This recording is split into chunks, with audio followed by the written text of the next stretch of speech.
Happy Friday afternoon. We are back with another episode of Go FUD Yourself. JD Gagnon here, and today I'm joined by a return guest, Mr. Sebastian from Outsiders Law. How are you, my friend? Good, buddy. How are you? Good to see you again. Living the dream. It's Art Basel this week in Miami. And so are you familiar with Art Basel? I was just about to say, I have no idea what you're talking about. I didn't until I got into blockchain.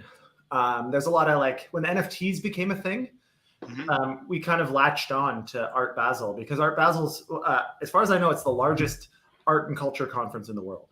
And it's every December, a week in Miami. And there's it's actually, if you're interested in to go to those things, it's great. But for everybody else, it's miserable because traffic is completely messed up for an entire week. All these people from all over the country come. It's actually it's a really big thing. But for some reason now, all of the blockchain companies, even if they're not related to Art Basel, all have events. So it's this chaos week in Miami, and it's all fancy and all the restaurants and there's limos everywhere. It's ridiculous. It's way overdone, but it's cool. It's really neat. If I was more cultured, I'd probably know more about it.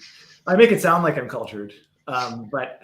Yeah, it's mainly just a whole bunch of crypto people converge on one space. And, it's funny. We have a lot to talk about today, which we're going to get into. But it's funny because crypto is still such a small space. I mean, I go to conferences all over the world, and I see the same people. The people I consider my friends, I see them many times a year, but they live thousands of miles away from me. It's the craziest. It's the craziest thing where we all just travel to these different cities. Well, I know we have a ton to talk about, and I know we're going to get into why there's such a big hype cycle going on right now. But I want to ask you, because anecdotally, have you been getting lots of new people, people that haven't been in this space? Have you been getting lots of questions from them about what's going on? And because I haven't, it's still not yet. Yeah.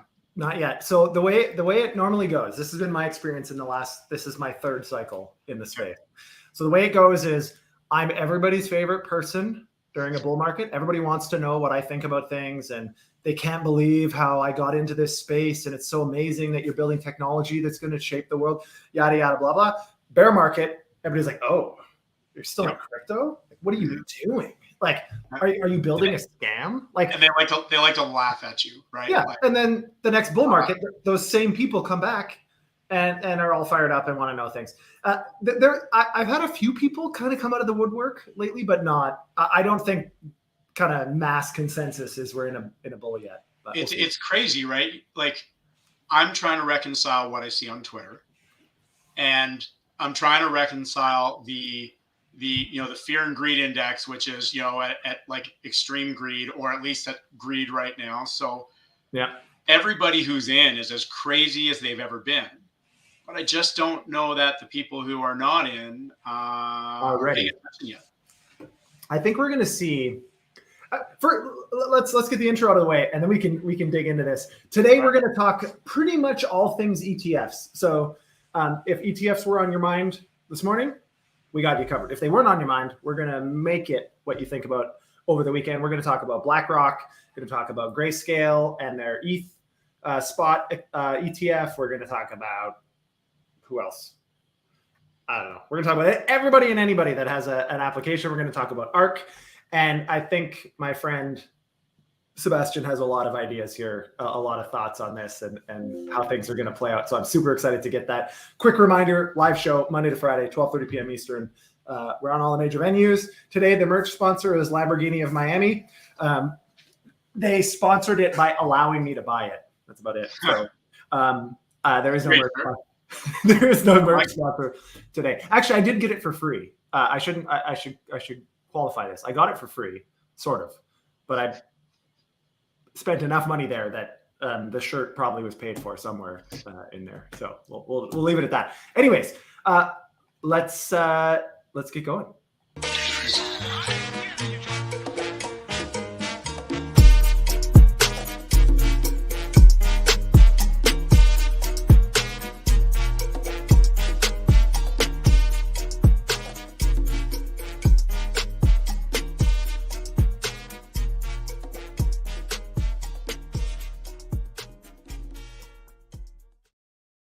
You can't help but want to groove to the. That's what I was doing. Kiara, or no, who was on the? I think it was Bolin on Wednesday. I've had guests all week because Kiara's on vacation for a long time. And so I've had guests all week, and Bolin and I were doing a little dance when it came back down. It was kind of funny. All right, so let's jump right into it because we started a little bit late. So we'll jump right into it. At first, when I read this, I kind of thought, what? Like, why do we care about this? $100,000 investment into a seed funding into a BlackRock ETF. I don't think BlackRock's going to have a hard time raising funding if their ETF gets going. Somebody, an anonymous or private investor, bought 4,000 shares at $25 a share, $100,000 on October 27th. And that was in the latest filing. I guess they needed some seed cash.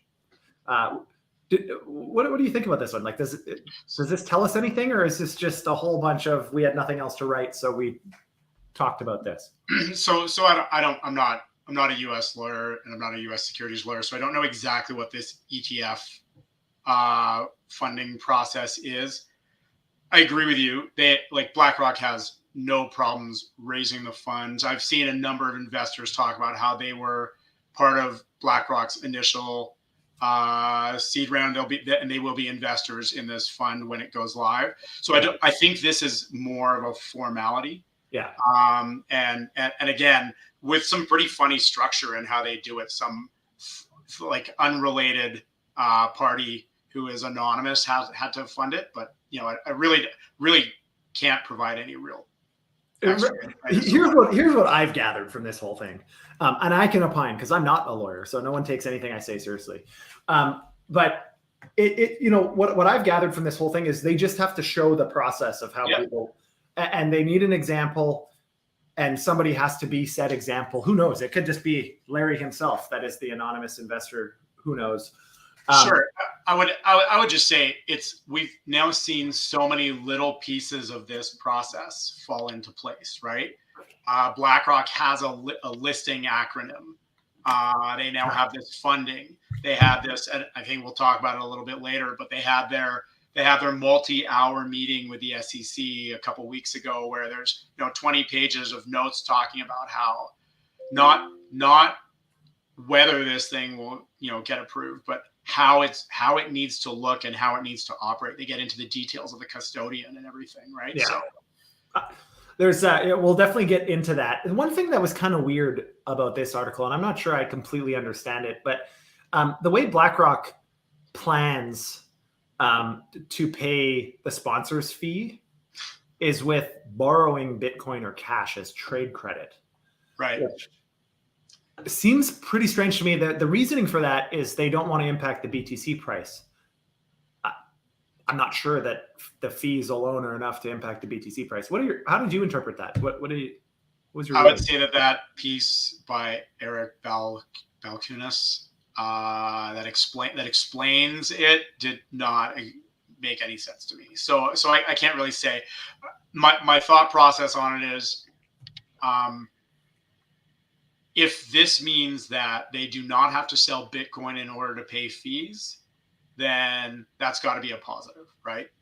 It's probably one of the many things that the SEC has used for as an issue. I was thinking more, I was even thinking from the BlackRock side, right? I don't know why they'd have to sell Bitcoin to pay their fees, but if they did, that's a tax. There's a tax result to that, right? Yeah. Realizing taxable gains or losses on Bitcoin you've bought. So my guess is they don't want to have to liquidate Bitcoin if they don't absolutely have to at any stage, right? So yeah, that actually makes a lot of sense. I hadn't really thought about the accounting side of this. You get a lawyer and a technologist, and we end up talking about accounting. There you go. Cool. All right. This one was kind of cool. I mean, it's worth noting a couple other notes from the article. There's 13 current active applications waiting for approval. There's speculation, and we're going to get into this in a minute also, but there's speculation about when those approvals will happen and in what order and why. And I know you have some great opinions on that. So we'll save some time for that later on. Another one that was kind of interesting is the SEC punted a little bit on the Grayscale ETH ETF. And so essentially they punted until January 25th, which isn't that far down the road, to further evaluate. I think the approval or lack of approval of the Bitcoin ETF is going to be the primary motivation for whether this actually gets approved in January. How are you viewing this one? Do you think we're going to see an Ether ETF this year, or is it going to be, another couple of years until ETH gets to that point of maturity? So it's funny. You and I managed to talk about this the last time I was on the show. Yeah. And the ETH futures ETF had just been approved, and the Grayscale decision had just been finalized, and the ETF was approved right around the same time. I can't remember which order that came in, but the key to that Grayscale decision was SEC can't approve futures ETFs and then reject spot ETFs on the basis that the asset is too risky. Yeah. So the understanding really was, look, SEC, you need to go back and either pull back all your futures ETFs, or you need to start approving spots. And by approving, and I think it was the ETH ETF came after. And so I think by approving that ETH futures ETF, their hands are tied. They have to approve a spot ETF. There are other issues there, because I still think there's real questions in the SEC's mind as to whether Ethereum is a security or not, right? So that's its own thing. If you were going to ask me my bet, I would say January 25th extension is not the final deadline for that ETF, and therefore I would bet, if I was a betting man, I would bet everything that would be punted again. It will be punted just like these ones to the last. They have two more. I think they can punt 3 times, right? Yeah, and so far have always done so, right? Yeah, everyone has punted and then failed. That's actually an interesting way to look at that, the futures ETFs. In my mind, and I'm sure there's rationale why this isn't the case, but in my mind, futures ETFs are substantially more risky in the sense that there's a lot of trust assumptions in the issuer of the ETF, because it's all fictitious. It's numbers on a screen. There's no real settlement or anything of underlying asset. Yeah, they're literally the definition of manipulation. Right. We're gonna everything is about betting on the future price up or down of the asset without having to actually hold the asset. That is that's manipulation, right? Well, if you want to look at like the most egregious case of that, just look at BitMEX. Now, Arthur Hayes is actually a guy we know quite well, and I would say a friend in some ways. But he started BitMEX back in the day, which was essentially futures for Bitcoin and ETH with massive leverage. You could get 500x leverage. So they have been sued to oblivion, and Arthur actually went to jail for a little while. He's on house arrest now, I think. But anyways, for manipulation and fraud, because what they were doing, and I don't know if anybody remembers this, but what they were doing was they were using pricing feeds that favored one platform that had very low liquidity. So there was this low liquidity platform. They could go, and it was an outsized proportion of the total price feed metric. So they could go, or somebody could go to that platform and either spike or dump the price of Bitcoin and have it overrepresented in the price feed. And it was liquidating people like crazy. Like, so that's where the original stop hunting came from. You would find out where people's stops are, push the price up or push the price down, liquidates them all, and you make all that money. Yeah. Anyways, so I don't think it'll happen with a SEC regulated ETF. Like that's the whole point. So I'm not an expert on all this stuff, but I believe that's the big argument with gold and silver, right? Particularly gold, is that if you look in the last couple of years, and particularly in the last 12 months, central banks have bought more gold this year than any year in history, I believe. Right. And yet the price of gold is still below its all-time highs. Yeah. That is paper manipulation of the price. It has to be, because demand's never been higher. Yeah. It's I mean, I want to believe that the SEC creates a lot more trust and a lot more accountability, and it does compared to BitMEX. BitMEX had zero trust and zero accountability. And sure. I don't mean to pick on BitMEX. It's just an example. I think I don't think it was as malicious as it's been presented, honestly, after like knowing some of the people that were involved. It's a little bit of one of those like unknown unknowns. And then you realize, oh shit, this turned into something that was pretty not awesome. The argument could be made that what they should have realized that way before it got to this point. Yeah. I mean, we never got to see the Arthur Hayes trials in the way we got to see Sam Bankman's trials. You know, like once you start looking, you go, no, any moron would have known. Yeah, anybody should have. Right? Anybody should have known. Right. You know that was going to lead to some pretty big problems. Yeah. Okay, so I know you've got some really interesting theories. Not theories, but your opinion, I suppose, on when and how these ETFs are going to get rolled out. What are your thoughts on that? How do you think? I mean, so the headline of this article is "Crypto Giants Clashing Over Bitcoin ETFs." There's a lot of big companies, BlackRock's, Grayscales, ARK. There's tons. Fidelity. I think Franklin Templeton has an app in. I can't remember all the 13, right? Yeah, 13. So I mean, there's tons. But what do you think is going to happen? So January 10th is the deadline for ARK. Do you think, and I have an opinion that I'll share later, but do you think that they are going to just approve the one if they're going to approve one, or do you think they're going to have to bulk them together? What are your thoughts on that?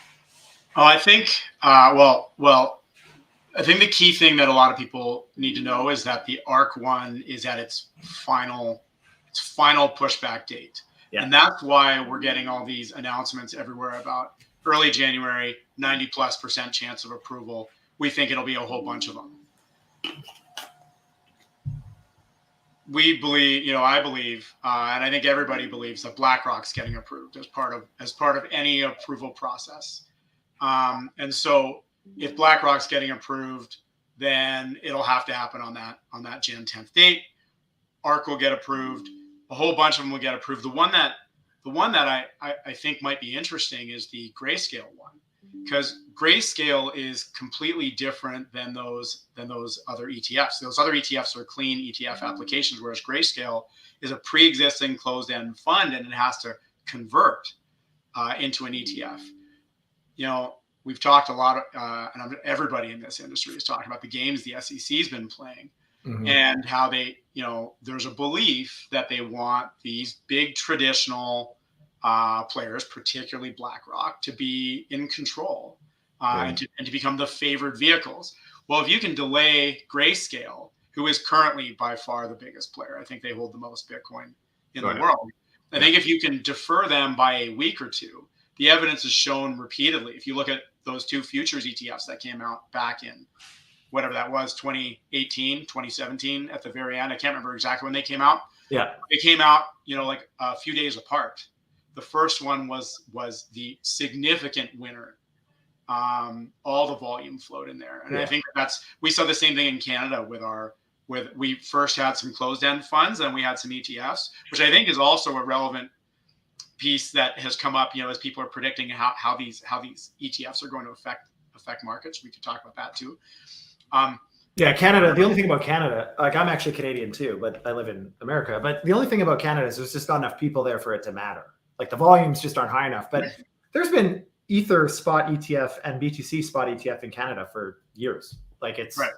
I mean, we initially closed-end funds, and then not long after there were ETFs. Yeah, and the same thing happened, right? The initial closed-end funds got more. There were, I think, 4 or 5 of them. So like 3 of those were basically dead.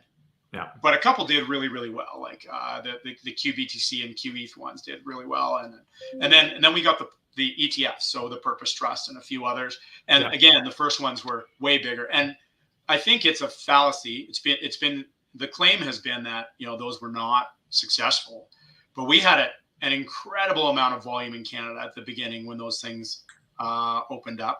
Yeah. Much bigger than you would expect. Considering the size of the Canadian market. But at the end of the day, the companies that did this in Canada, they don't have the same brand cachet that like BlackRock and Fidelity and ARK do, and they don't have the militia to send out into the public and convince people that they need to allocate 1, 2, 3, 5% of their portfolios to Bitcoin. Let's put this in perspective. So the largest financial institution in Canada, I was a partner with for a decade. And at the time, we were proud that we managed about 150 billion in assets. So for comparative purposes, BlackRock is about 1,000 times that many assets, that much assets under management. So I mean, the scale is like, I mean, they're not even in the same realm of impact on the space, and I think that's why everybody's focusing so much on these ETFs in the US. But you're absolutely right. But it's also a relative impact too, right? I'm going to sort of restate the same point.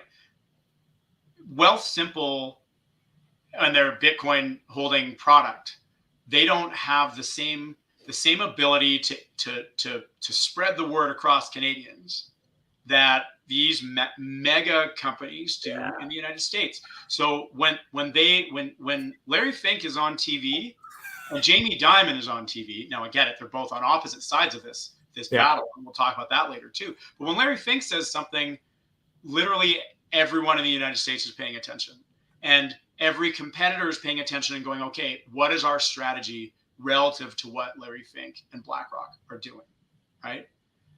So they have a much bigger impact. So what they were talking about here, just to kind of round out this article a little bit, what they were talking about here is how BlackRock is all in on this ETF, but Vanguard and State Street, the two other largest ETF providers globally, don't have applications in. That's interesting. Any thoughts on why? Well, I mean, 13 are in, and whatever ones aren't, right? You know, in every bit of technology adoption in history, there have been people on both sides of the line. People who bet on horses, people who bet on cars, people bet on Blockbuster, people who bet on Netflix. Yeah. I'm not like, and not every time, although almost every time in history, technology has won. It hasn't happened every time, right? There's lots of failed technology bets in history. Yep. So I think Vanguard is pretty conservative, and they don't have like much of a commodities portfolio. Or maybe I'm wrong about that. One of the two doesn't have much of a commodities portfolio. I should probably go back and check. But I don't know the answer to that either, to be honest. But I think Vanguard's pretty conservative, and so they're pretty against it. And they've made bets against things in the past and have been right. And so I think they're just saying, okay, this is the line in the sand. We're gonna take our bet, and if we're wrong, we're gonna miss out on this craze. And if we're right, we're gonna be able to point the finger at these other guys and say they were silly. You know, we knew that crypto was vaporware, and that, you know, you guys would be wrong. Yeah. It's like all the guys having these conversations. Are we going to have a soft landing, hard landing, or no landing? Everyone's drawing a line, and only one side will be right, one side will be wrong. Right. Someone's going to be right. I mean, what I think will happen is, I think there's just so much publicity around BlackRock and the ETFs and all of this stuff currently, especially in the wake of the SBF trial and all of this other crap. Maybe some of these institutions are just saying, hey, we don't want to hitch our wagon to that narrative quite yet. If approvals, my thesis is, if approvals happen on January 10th, the amount of applications that are going to get submitted, like within days, I think will be pretty crazy. But you don't need that many ETFs, right? No. Like, all you got to do is look at gold or silver or uranium or any commodity. You don't need more than 2 ETFs or 3 ETFs. So in fact, it's probably, that could be part of the argument too, right? Maybe it's oversaturated. I do like your comment about them saying, you know what, hey, we're not ready to hitch our wagons to this yet. Look at how the people that hitched their wagons to Bitcoin last cycle, so 4 years ago, were treated.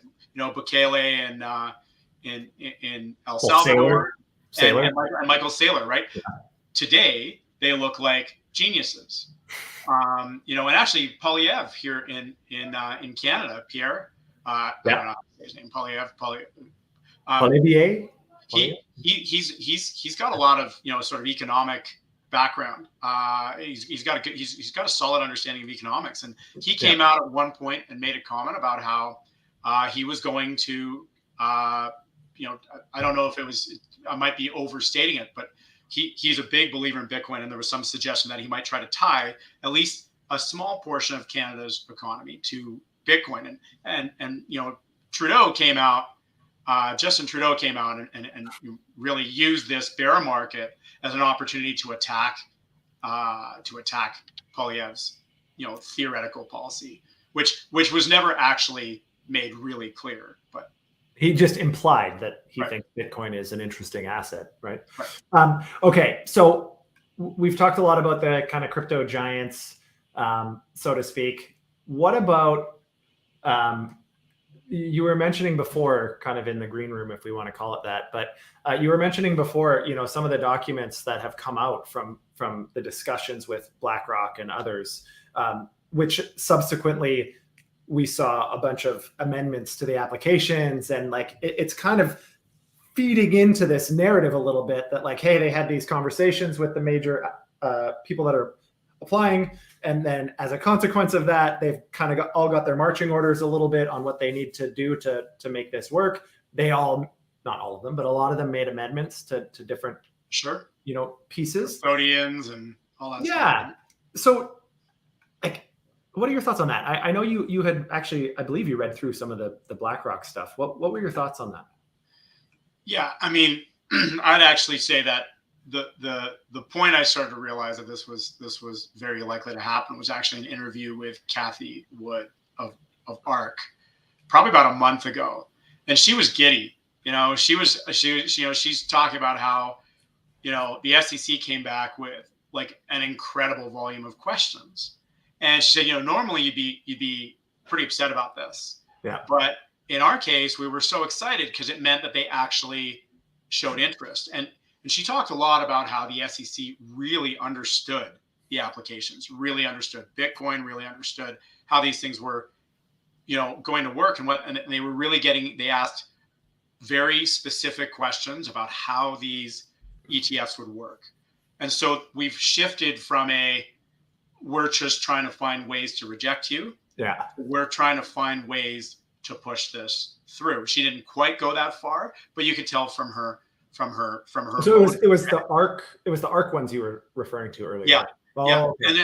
And you know, and Larry Fink's been, I think, pretty laissez-faire about it, right? Like he's been pretty public, and he's like, yeah, you know, like he's not allowed to say it, but he's come, you know, very, very close to just sort of shouting out, yeah, look, we're getting approved. It's just a matter of time. And so, yeah, and then recently we've seen like I said, the acronyms listed for the various funds, and Fidelity's went up today. BlackRock's was one of the first. So they're inching through the process. Yeah. And that Gen 10 timeline looks pretty solid. Yeah. I think, you know, what kind of seals the deal for me is Larry Fink was a very public opponent of the asset class for a long time. The fact that he's had a public 180 and put his company's efforts behind it, he doesn't strike me as the type of guy that's going to do that unless he's got a pretty good feeling that it's going to happen. Sure. I mean, does Larry Fink believe in the industry the way he's presenting? No. I mean, it totally doesn't matter. Comp drives behavior. Compensation or money drives behavior. Right. Larry Fink's gotten too many requests from too many people, and you know, so you and I were talking actually in the green room about whether ETFs were good or bad.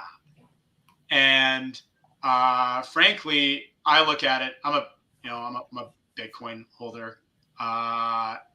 It's not that easy to use. Like, and it's not, you know, and every time someone wants in, you know, they have to be really motivated to go through and sign up, go through KYC. They don't understand anything. You know, nobody understands wallets and how that works, right? And really, it's just complicated. It's complex. The ETFs give people a way to have exposure to an asset or assets that they really can't do easily, and it's the same as everything else they know how to do. I'll take it one step further and I'll say, if you believe that Bitcoin is a store of value asset, then ultimately it doesn't really matter whether you hold it through an ETF or whether you hold it directly. You've got that price, that value escalation is built in either way, right? Yeah, exactly. I think the ETFs are a critical piece of meaningful scale and adoption for the exact reason that you said. For most people, holding Bitcoin today isn't a simple task. You have to have a Bitcoin wallet, you have to have private keys, you have to understand how gas works, you have to understand like all of these different complexities, how to get fiat into Bitcoin and all this other crap. And so for a lot of people, the middle of your adoption curve, they're just going, no, I'm out. Like it's too much. There's too much complexity, too much friction. An ETF, on the other hand, allows people to get exposure to a new asset class in a way that's a little bit more trusting for them. There's an institution there. There's some regulation there. And likely it's an institution they already know, or an institution they already know can offer that asset, right? So the BlackRock ETF might be able to be sold by Fidelity, Franklin Templeton, all these other asset managers. And so I think you're going to see a lot more of like your kind of fringe type participants go, okay, this is how I'll get in. And I think we're going to see some meaningful movement in adoption based on these ETFs, which is why there's so much speculation about price and about the impact and so on of ETFs. Finally, it's not here. So we don't have banners for this one, but we do have just one final point to make. There's a crypto frenzy, so to speak. And so earlier this week, I said what we talked about was that all the analysts were saying it's going to shoot right up to 42,000.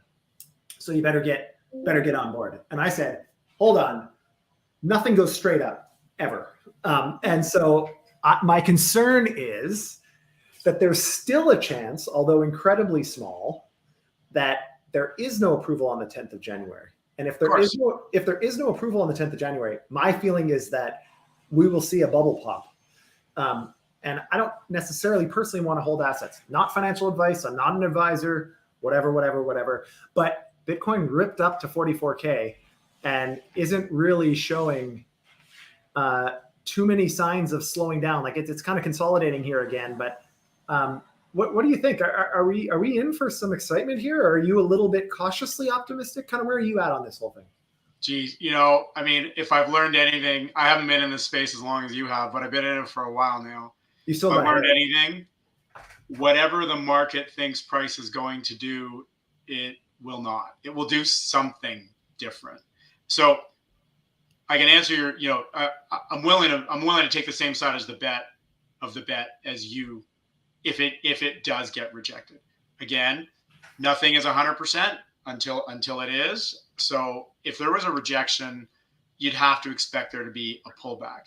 I think my sense is that pullback wouldn't be as far as you might think, because the inevitability of an ETF is still almost 100%. And ultimately that would be the rejection of the ARK ETF with, BlackRock still to go. So you'd be into the game playing scenario as opposed to like outright rejection of ETFs. Yeah. So that'd be the first part. And I think all the other factors that are relevant, that are the fundamentals for Bitcoin. I think I say this every year, every month of every year, when I talk to anyone new. The risk to reward ratio on Bitcoin is better today than it's ever been. And I'm not an investment advisor. I'm just saying that if you paid attention, Bitcoin has had by far the best month and by far the best year of news. The most recent thing being that that Qatar is now looking at putting whatever it was, $500 billion or something into Bitcoin, right? And there's some rumors now about various commodities being traded in the Middle East using Bitcoins, and we just had We just had a presidential candidate win in Argentina who's never had, in my lifetime, haven't had a stable currency. He's, abolishing the central bank. And I'm not saying that he's going to, make Bitcoin a part of their treasury, but he has talked about making it legal tender. And, at some point, someone's going to take the bet and say, you know what? When you got nothing to lose, and let's take this bet. And if we're right, we really win, just like Bukele did, right? Yeah. I'm here for the ride. Obviously, I'm a big fan. I think we're going to see some fireworks here. I think globally, different countries are focused on some regulation. A lot of jurisdictions are really trying to find ways to embrace the technology and protect their citizens. I mean, once this blows up, it could go bananas. Well, this is just it. So that's the other side. If it does get approved, I mean, really, who knows? Like you follow some of these sort of so-called like top technical traders, guys like, Gareth Soloway, he tends to be right when he talks about when things shoot up before something happens, it really does become, a sell the news event. Yeah. So, the market is expecting a crash either, I think, or a dip or something either before or after that 10th date, because we've had price escalation. Again, none of this is financial advice, but I think if you're like you and I, you take a long-term perspective to the thing and you go, well, I imagine that once BlackRock and Fidelity get their teams out there in the market and start telling people they should allocate 1% of their portfolios to it, that should eventually have similar, results as when the gold ETFs released and went up for 8 straight years, right? Yeah. So to sum up what you're saying, and I actually completely agree. I think there's going to be don't base your expectations of 2024 on what happens on January 11th. Because I think no matter what happens on January 10th, January 11th, 12th, 13th, they're probably going to see some uncertainty, some choppiness, maybe some decline in value. But then when we're really going to see the meaningful uptick is once those ETFs start getting adopted. Because with the spot ETF, I've been talking about this a lot. With the spot ETF, I mean, it's physically settled. So they have to physically go and buy the Bitcoin, which creates this incredible demand cycle for BTC. And as we know, there's limited supply that in theory is shrinking every time somebody loses their private keys. So, I mean, it should. And actually there's the other part of that. Very, very much agree with you. The other part of it is that just because they get approved on the 10th, there's other steps in the process, right? And again, I don't know this form, but there's another form, the S something form, that usually takes a little while longer. So you may have another week, which might be a week, might be a month. I've heard enough experts on this talk about how there's never been a meaningful delay. So I don't think we're talking about a 4-month delay, but it could be a little bit longer after something gets approved. And then there's the question of, well, how long does it take for these armies to really get people to buy in, right? Yeah. That may not be, you made the comment about don't base your expectations on the first few days for 2024.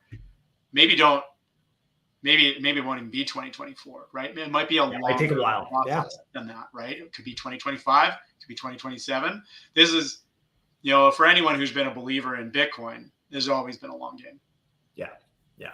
I mean, quick reminder to people, don't FOMO. I mean, most of the time, your money is not made in one day. It's made over the course of years, staying in the market, making smart risk management decisions, and just, making smart moves consistently. Don't try to remortgage your house and ape it all in because we think there's an ETF approval. If there is an approval, things will be good in the next little bit, but we don't know when or by what. And what little bit is, and again, and flash across the screen, not financial advice with any of that, right? Yeah. I mean, of course, it's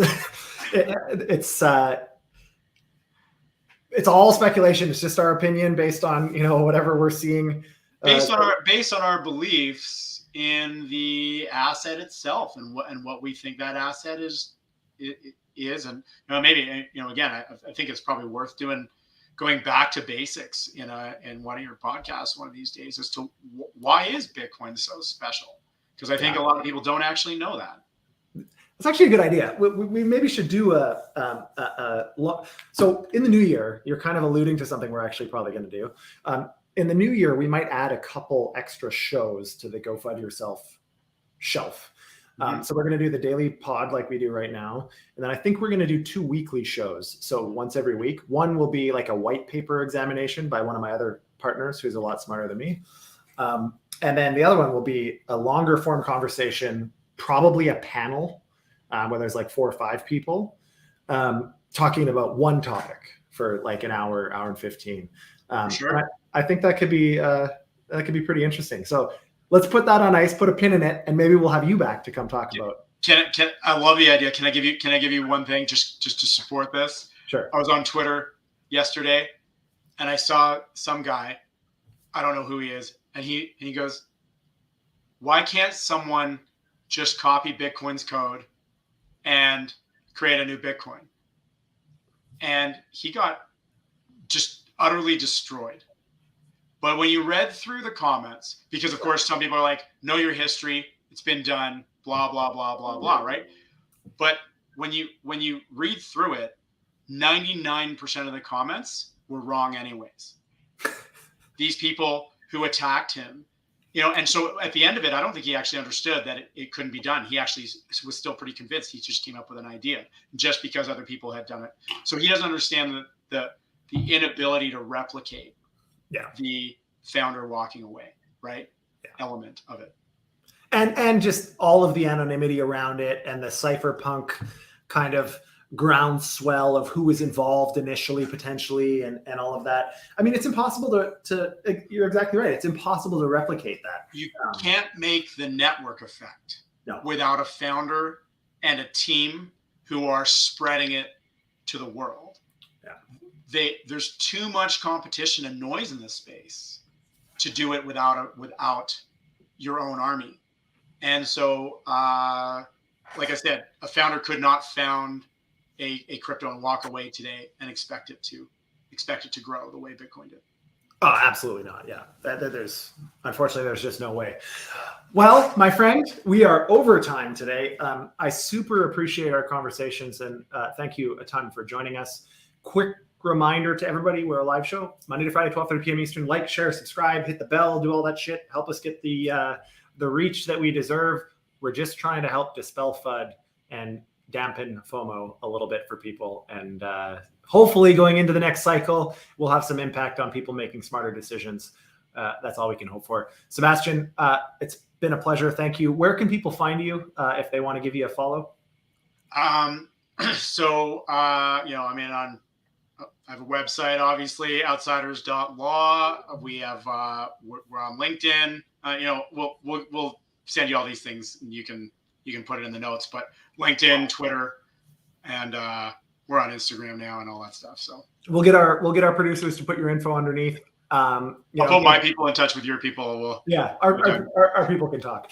But all of that to say, give Sebastian a follow, check him out. Got some great opinions, and I know your firm is doing some cool work. If you're in Canada, give him a check.